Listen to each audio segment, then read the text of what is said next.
आज हम एचसीआर की वीआई कैरेक्टरिस्टिक्स की स्टडी के बारे में करेंगे। तो जो हमारा ऑब्जेक्ट है वो ऑब्जेक्ट है स्टडी ऑफ वीआई कैरेक्टरिस्टिक्स। तो इसके लिए हमें रिक्वायर्ड एपरेटस की क्या आवश्यकता होती है। तो हमें एक तो चाहिए होता है एचसीआर किट, जिसके अंदर हम एचसीआर की कैरेक्टरिस्टिक्स को परफॉर्म करेंगे और उसे कनेक्शन करने के लिए हमें एसेसरीज की आवश्यकता होती है।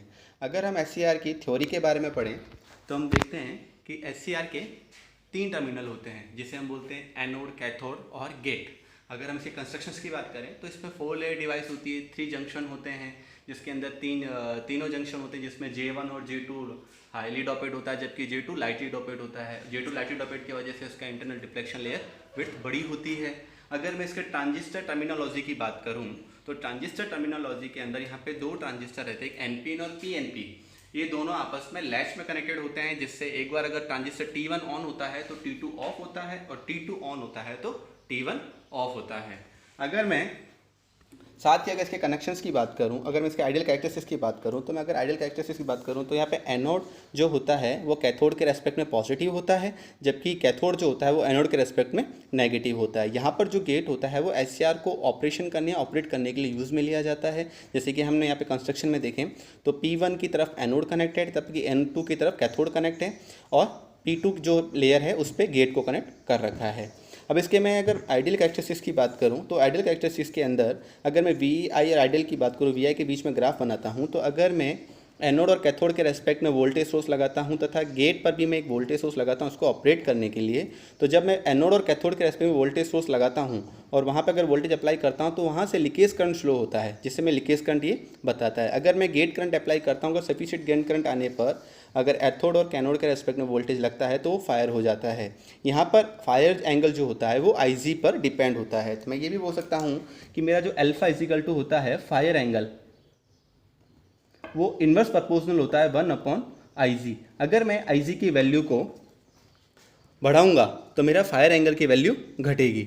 जैसे कि फायर एंगल की वैल्यू है जितना फास्टली मेरा एचसीआर फायर होना शुरू हो जाएगा। और एचसीआर यूनिलैटरल डिवाइस है, सिर्फ और सिर्फ फॉरवर्ड बाइस में काम करता है, रिवर्स बाइस में बिल्कुल काम नहीं करता है, तथा ये ऑपरेट तब होता है जब ये ब्रेक ओवर वोल्टेज पर इसकी J2 जंक्शन की लेयर टूट जाती है, तब एचसीआर अपना वर्किंग मोड में आ जाता है। अगर मैं इसके प्रोसीजर की बात करूं सबसे पहले, तो अगर मैं इसके प्रोसीजर में अगर एचसीआर को मुझे प्रैक्टिकली ऑपरेट करना है या प्रैक्टिकली ऑपरेशंस में कनेक्ट करवाना है तो मैं कैसे करूंगा कि यहाँ पर मेरे गेट टर्मिनल एचसीआर के 3 टर्मिनल है, एनोड, कैथोड और गेट। अब गेट पे आने वाली करंट की वैल्यू मुझे मेज़र करनी है, तो इसे एक रजिस्टेंस के साथ में अमीटर कनेक्ट करूंगा। ये जो रजिस्टेंस होगा इसे करंट कंट्रोल रजिस्टर भी बोलते हैं, जो कि गेट टर्मिनल पे फ्लो होने वाली करंट की वैल्यू को हमें बताएगा। और यहाँ पर गेट टर्मिनल जो होगा वो कैथोड के रेस्पेक्ट में voltage source, variable voltage source से कनेक्ट होगा। यहाँ पर वेरिएबल वोल्टेज सोर्स की अगर मैं वैल्यू बढ़ाऊंगा तो यहाँ पर मुझे करंट की वैल्यू पता चलेगी। उस करंट की वैल्यू से मेजर करूंगा कि मैं गेट टर्मिनल पर कितनी करंट आ रही है। उसी के साथ अगर मैं एनोड और कैथोड के रेस्पेक्ट में वापस एक रजिस्टेंस लोड रजिस्टर के साथ में एक अमीटर लगाऊंगा कि जिससे मेरी एनोड और कैथोड के रेस्पेक्ट में फ्लो होने वाले एनोड करंट की वैल्यू को पता चल सके कि जब मेरा एचसीआर ब्रेकडाउन होता है या एचसीआर वर्किंग मोड में आ जाता है तो उस टाइम एनोड और कैथोड के रेस्पेक्ट में कितनी करंट फ्लो होती है उसकी वैल्यू को फाइंड कर सकता हूं। तथा एनोड और कैथोड के रेस्पेक्ट में मैं वोल्टमीटर लगाता हूं पैरेलली, जो कि उसके रेस्पेक्ट में फ्लो होने वाले इसके रेस्पेक्ट में पैरेलल जो वोल्टेज है उसकी वैल्यू को डिफाइन करता है कि अगर यदि एचसीआर ऑफ कंडीशन में है तो एचसीआर के रेस्पेक्ट में वोल्टेज कितना होगा एनोड और कैथोड टर्मिनल के रेस्पेक्ट में, और जब अगर एचसीआर ऑन हो जाता है तो उसके रेस्पेक्ट में वोल्टेज कितना होगा एनोड और कैथोड के रेस्पेक्ट में। अगर मैं इसके कनेक्शंस की बात करूं तो मैं सबसे पहले से अगर मैं यहाँ पे इसके कनेक्शंस की देखूं तो जैसे कि मैंने यहाँ पे सर्किट में दिखाया है कि गेट टर्मिनल के रेस्पेक्ट में, जैसे कि ये एचसीआर का गेट है, इस गेट में मैंने VG वोल्टेज सोर्स लगाया, वोल्टेज सोर्स रेजिस्टेंस के थ्रू होते हुए मैंने अमीटर कनेक्ट किया है। यह अमीटर गेट टर्मिनल पे फ्लो होने वाली करंट की वैल्यू को बताएगा। उसी के साथ मैंने जो एचसीआर के एनोड और कैथोड रेस्पेक्ट में है उसके पैरेलल में मैंने वोल्टेज सोर्स लगाया है, ताकि एनोड और कैथोड के रेस्पेक्ट में जो फ्लो वोल्टेज है उसकी वैल्यू को डिफाइन करेगा।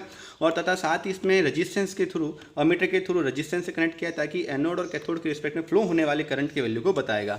तो यहाँ पर जो फर्स्ट अमीटर लग रहा है वो गेट टर्मिनल पर फ्लो होने वाली करंट की वैल्यू को बताएगा, जबकि सेकंड जो अमीटर लग रहा है ये एनोड करंट की वैल्यू को बताएगा। यहाँ पर जो गेट करंट है वो माइक्रो एम्पियर मीटर है, जो कि माइक्रो एम्पियर में जो करंट फ्लो हो रही है उसकी बताएंगे, और एनोड और कैथोड के रेस्पेक्ट में मिली एम्पियर वाली करंट की वैल्यू को मेजर करेंगे। तथा यहाँ पर वोल्ट मीटर है, उस वोल्ट मीटर में 2 स्केल है जो 0 से 50 वोल्टेज की वैल्यू को डिफाइन करता है तथा 0 से वन वोल्टेज के बीच की वैल्यू को डिफाइन कर सकता है। अगर हम SCR को ऑपरेशन में लेते हैं, अब मुझे SCR के ऑपरेशन को देखना है कि अगर मैं गेट टर्मिनल पे कुछ भी करंट अप्लाई नहीं करता हूँ, मैं फर्स्ट और सबसे अपना जो स्टैंडर्ड प्रोसेस स्टार्ट करता हूँ, तो सबसे पहले मैं रखता हूँ कि मैं गेट करंट को बिल्कुल ज़ीरो रखता हूँ। यदि मैं गेट करंट पे बिल्कुल ज़ीरो रखता हूँ और मैं इसको ऑन करता हूँ, लेट्स स्टार्ट, बंद करो। अब मैं SCR के ऑपरेशन करने के लिए मैं ऑन करता हूँ। तो मैं सबसे पहले ऑन करता हूँ तो मेरी सबसे पहली टर्म्स एंड कंडीशन होती है IG इक्वल्स टू 0, मतलब मुझे गेट पर करंट पे कोई भी करंट अप्लाई नहीं करनी है और सिर्फ एनोड और कैथोड के रेस्पेक्ट में मुझे वोल्टेज अप्लाई करना है। मैं देखता हूँ मेरा SCR फायर होता है या नहीं। जैसे कि मेरी गेट करंट है, इस गेट करंट की वैल्यू को मैंने 0 पुटअप किया। अब मैं एनोड और कैथोड के रेस्पेक्ट में वोल्टेज को अप्लाई करता हूँ। तो यहाँ पर मेरी जो वोल्टेज की स्केल ली हुई है वो ली हुई है 50 वोल्ट DC। तो 50 वोल्ट DC लिए जैसे जैसे मैं वोल्टेज को बढ़ाता हूँ, मैं देखता हूँ कि यहाँ पर मेरे कोई गेट एनोड करंट फ्लो नहीं होती है, एनोड करंट मेरी 0 है, जबकि मेरा वोल्टेज मैं धीरे धीरे बढ़ा रहा हूँ। ये मैंने 10 वोल्टेज अप्लाई किया है, तब भी मेरा एनोड करंट 0 है, जबकि मेरी IG इक्वल्स टू 0, मेरी गेट करंट 0 है। उसके बाद मैं अगेन वोल्टेज को बढ़ाता हूँ, 20 वोल्ट करता हूँ, तब भी मैं देखता हूँ कि मेरा एनोड करंट 0 आ रहा है और गेट करंट तो ऑब्वियसली हमने 0 पे पुटअप कर रखा है। अगेन मैं वोल्टेज को बढ़ाता हूँ, ऐसे में 30 वोल्टेज पे अप्लाई करता हूँ, 40 वोल्टेज अप्लाई करता हूँ, मैं लास्ट 50 वोल्टेज अप्लाई करता हूँ, तब भी मेरा SCR फायर नहीं हो सकता है। तो इस एस्पेक्ट में मैं बोल सकता हूँ कि यदि अगर गेट करंट की वैल्यू 0 हो या गेट करंट अप्लाई नहीं कर रखा हो मैंने, और एनोड और कैथोड के रेस्पेक्ट में अगर मैं वोल्टेज अप्लाई करता हूँ या वोल्टेज बढ़ाता हूँ, तो मेरा SCR ऑपरेट नहीं होता है या SCR फायर नहीं होता है। और SCR फायर नहीं होता है तो एनोड और कैथोड के रेस्पेक्ट में मेरी करंट फ्लो नहीं होती है। अब मैं IG इक्वल्स टू कुछ नॉन ज़ीरो वैल्यूज़ रखता हूँ। जैसे कि मैं अब अपनी IG की वैल्यू को पुट करता हूँ 50 माइक्रो एम्पियर पे। ये मैंने 50 माइक्रो एम्पियर पे IG की करंट वैल्यू पुट कर दी। मुझे एक बार वैल्यू पुट करनी है, मतलब SCR के गेट टर्मिनल पर मेरी 50 माइक्रो एम्पियर करंट आ रही है। अब मैं धीरे धीरे वोल्टेज बढ़ाता हूँ। अगर मैं एनोड और कैथोड के रेस्पेक्ट में वोल्टेज बढ़ाता हूँ तो देखता हूँ मैंने 10 वोल्ट अप्लाई किया, लेकिन अभी भी मेरा एनोड करंट 0 है, मतलब एनोड कैथोड और कैथोड के रेस्पेक्ट में करंट फ्लो नहीं हो रही है, मतलब मेरा IA इक्वल्स टू 0 है। अगेन मैं वोल्टेज को बढ़ाता हूँ तो मेरी वैल्यू 0 आती है। अगेन मैं 30 वोल्ट पे अप्लाई करता हूँ, अगेन मेरी वैल्यू 0 आती है। एंड अगेन 40 वोल्ट अप्लाई करता हूँ, तब भी मेरी वैल्यू 0 आती है। एंड रिस्पेक्ट ऑफ मैं 50 वोल्ट DC अप्लाई कर देता हूँ, उसके बावजूद भी मेरी SCR फायर नहीं होता है, जबकि मैंने गेट करंट पर 50 माइक्रो एम्पियर का करंट अप्लाई कर रखी है। इसका मतलब है कि सफिशिएंट करंट नहीं है कि वो SCR को ऑपरेट कर सके। अब मैं अगेन वापस SCR के गेट टर्मिनल पे करंट की वैल्यू को बढ़ाता हूँ, तो मैंने 100 माइक्रो एम्पियर गेट करंट को कर दिया है। अब जैसे ही मैं 100 माइक्रो एम्पियर गेट करंट पे करता हूँ और अब मैं एनोड और कैथोड के रेस्पेक्ट के वोल्टेज को बढ़ाता हूँ। अगर मैं एनोड और कैथोड के वोल्टेज के रेस्पेक्ट को बढ़ाता हूँ, देखो 10 वोल्टेज पर भी 0, अभी कोई करंट फ्लो नहीं हो रही है। अगेन मैं 20 वोल्टेज बढ़ाता हूँ,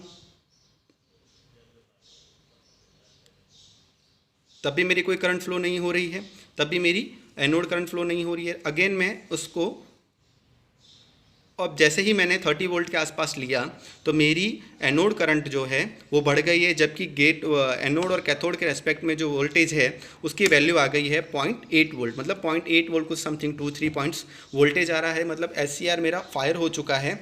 अब अगर मैं वोल्टेज बढ़ाता हूँ एनोड और कैथोड के रेस्पेक्ट में, तो एनोड और कैथोड के रेस्पेक्ट में वोल्टेज बढ़ाने पर मेरी गेट करंट एनोड करंट है वो वैल्यू बढ़ती है, जबकि एनोड और कैथोड के रेस्पेक्ट में जो वोल्टेज होता है वो कांस्टेंट हो जाता है, जैसे 0.9 वोल्टेज और मैक्सिमम 1 वोल्ट के आसपास। अगर इसी के साथ जैसे जैसे मैं और वोल्टेज बढ़ाता हूँ एनोड और कैथोड के रेस्पेक्ट में, तो एनोड और कैथोड के रेस्पेक्ट में ड्रॉप होने वाले वोल्टेज की वैल्यू होगी वो होगी 1 वोल्ट के अप्रॉक्स या 0.9 वोल्टेज या 1 वोल्ट के अप्रॉक्स होगी। और उसी के रेस्पेक्ट में अगर मैं वोल्टेज को बढ़ा रहा हूँ तो मेरी एनोड करंट बढ़ती है। जैसे जैसे मैं वोल्टेज को बढ़ाऊंगा वैसे वैसे मेरी एनोड करंट बढ़ती है। अगर इसी के साथ अगर मैं गेट करंट, जैसे कि मैं गेट करंट को देखता हूं तो उसकी वैल्यू 0 हो गई है, बिकॉज गेट करंट का उपयोग या गेट का टर्मिनल का उपयोग सिर्फ SCR को ऑपरेट करने के लिए किया जाता है। अगर एक बार SCR ऑपरेट हो जाता है उसके पश्चात अगर मैं गेट करंट की वैल्यू को 0 कर दूँ या हटा दूँ तो किसी भी तरह से SCR के ऑपरेशन में कोई इंपैक्ट नहीं पड़ेगा। SCR एक बार चालू होने के बाद किसी भी गेट करंट की या इसकी इंपॉर्टेंस नहीं रहती है। तो हम गेट करंट का उपयोग सिर्फ और सिर्फ SCR को ऑपरेट करने के लिए लेते हैं कि एक बार गेट करंट को SCR ऑपरेट हो जाए उसके बाद हम गेट टर्मिनल को रिमूव कर सकते हैं। इसी तरह मैं जैसे जैसे एनोड और कैथोड के रेस्पेक्ट में वोल्टेज को बढ़ाता हूं तो धीरे धीरे वोल्टेज बढ़ती है और वोल्टेज के साथ इंक्रीज़ हो जाता है। अगर मैं इसी के साथ रीडिंग की बात करूं तो मैं देखता हूं कि मेरा आई जी इक्वल्स टू 0 था, तब मेरा आई ए था 0, मेरा कोई गेट करंट फ्लो नहीं हुआ, जबकि मैंने वी ए के वोल्टेज जो बढ़ाया था वो बढ़ाया था 10 वोल्ट से 50 वोल्ट डीसी तक। उसी के साथ अगर मैं आई जी को 100 माइक्रो एम्पियर रखता हूँ, अगर मैं आई जी को 100 माइक्रो एम्पियर रखता हूँ, मतलब मेरा आई जी है 100 माइक्रो एम्पियर कांस्टेंट, तो अगर मैं आई ए तो मेरा 0 फ्लो हो रहा है। अगर मैं वोल्टेज अप्लाई कर रहा हूँ वी ए के बिटवीन, अगर 10 वोल्ट अप्लाई कर रहा हूँ, 10 वोल्ट डीसी अप्लाई कर रहा हूँ, तो मेरा आई ए 0 फ्लो हो रहा है। उसी के साथ अगर मैं 20 वोल्ट डीसी अप्लाई कर रहा हूँ तो भी मेरा आई ए जो एनोड करंट है वो जीरो फ्लो हो रहा है, और मेरे गेट करंट कितनी है 100 माइक्रो एम्पियर। जैसे ही मैं 30 वोल्ट पे अप्लाई करता हूँ तब भी मेरा वोल्टेज एनोड करंट 0 आती है। अब जैसे ही मैं 30 वोल्ट से ज़्यादा बढ़ाता हूँ तो मेरा एनोड और कैथोड के टर्मिनल के एस्पेक्ट में वोल्टेज हो जाता है 0.8 वोल्ट, और जबकि यहाँ पर मेरी करंट आ जाती है 35 मिली एम्पियर। अब अगेन मैं अगर वोल्टेज को बढ़ाता हूँ तो अगेन को वोल्टेज बढ़ाने पर मेरा ये वोल्टेज कांस्टेंट रहता है, जबकि मेरी करंट बढ़ती है और आईजी मेरी हो जाती है 0। यहाँ तक मेरा 100 माइक्रो एम्पियर था, यहाँ तक मेरा 100 माइक्रो एम्पियर था और 100 माइक्रो एम्पियर था।